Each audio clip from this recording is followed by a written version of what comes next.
Hello, good morning plants! Kalabasa at kangkong.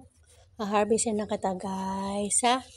Harvestin na kita napulupot ka na ng kalabasa. Dito guys sa Qatar, pag winter nagtatanim ako guys kasi malamig hanggang February, March, April ang lamig dito guys, winter. Kaya nagtatanim ako guys pag winter ng mga kung ano-anong gulay, kalabasa, kamatis, kangkong,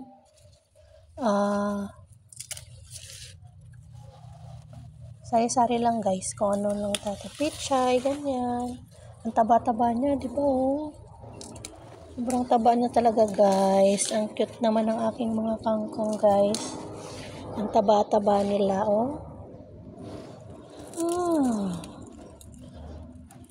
Sarap to sa sinigang. Yan guys, harvestin natin para siya tumubo pa uli. Nang tumubo siya. Yan, dito guys, tayo ay nagtatanim ng kangkong at kalabasa at sili. At talong, pero wala pa akong talong guys. Dito sa Qatar guys, pag winter, sarap magtanim sa mga paso lang guys. Kasi malamig. Yan guys.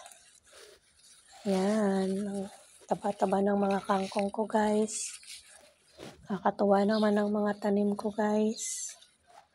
Ang taba-taba. See? Tingnan mo yung kalabasa ko. Ang taba Nandun pa guys. Meron pa akong tanim doon. Ayan. Ito na guys yung inapis natin.